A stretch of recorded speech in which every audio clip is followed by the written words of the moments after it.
Hello everyone, आज हम पढ़ेंगे formula and structures of saturated compound of carbon and hydrogen. Then ये name methane, ethane, propane, butane, pentane, hexane.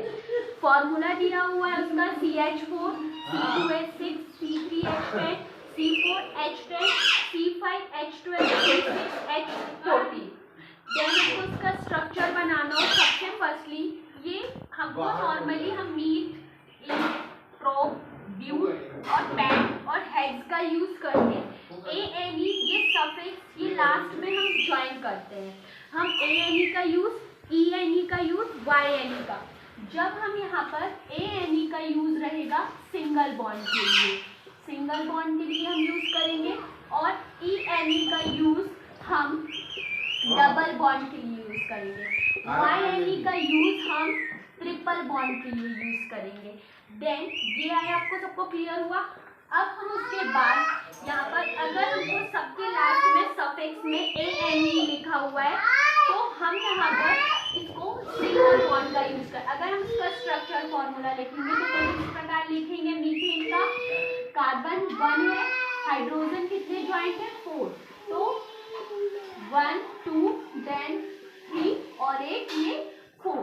मतलब कि जो बीच में जो लगे हुए हैं कार्बन से ज्वाइंट से, तो ये सारे क्या कहलाएंगे, बॉन्ड कहलाएंगे। तो सिंगल बॉन्ड का यूज कर रहे हैं किसके कारण, ANE के कारण, जो सफिक्स हमने यूज किया है। अब ऐसी काई C2H6 है, यहाँ इसका मतलब है कि हम कार्बन कितने होंगे 2 होंगे, तो 1 और ये 2। हाइड्रोजन कितने ज्वाइंट होंगे 6, तो 1 2 3 देन 4 और एक यहाँ 5 और एक यहाँ पर 6। आया समझ में। देन प्रोपेन, प्रोपेन में C3H10 है, सेम ऐसे उसका भी स्ट्रक्चर हम बनाएंगे। तो कार्बन कितने लेना है 3, तो 1 2 देन 3, और हाइड्रोजन कितने हैं 8, 1 2 3 4 5 6 देन 7 देन 8। ये हो गया हमारा प्रोपेन का।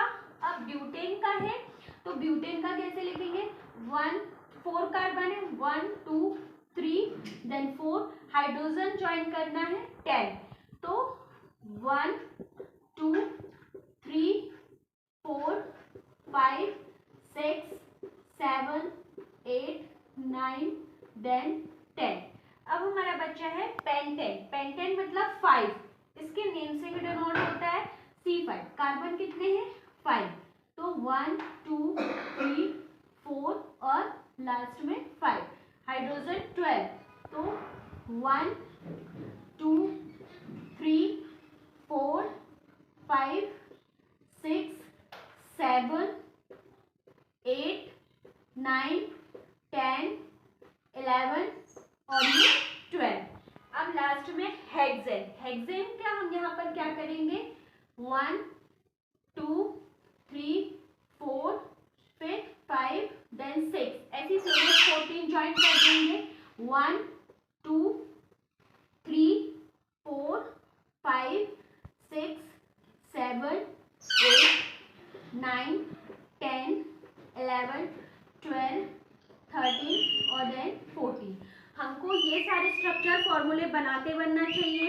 और अगर जैसे अभी 6 नंबर तक है methane, ethane, propane, butane, pentane, hexane, same as 7 जब कार्बन रहेंगे तो उसके लिए हम हेप्ट का यूज करेंगे। हेप्ट के बाद अगर 8 कार्बन रहेंगे तो ऑक्ट का यूज करेंगे, और अगर उससे ज्यादा बढ़ते जाएंगे ऑक्ट, नॉन, डैक, अनडैक, डूडैक का। और अगर जिसको 6 7 के बाद याद न हो तो अक्टूबर नवंबर दिसंबर से ऑक्ट, नॉन, डैक से याद रखेंगे। जैसे जैसे कार्बन बढ़ते हैं 6 तक सिंपलिटी नहीं है, ये आगे भी जाएंगे, 7 को हम कह सकते हैं। तो आप मेरी नेक्स्ट वीडियो में देखिएगा। Thank you.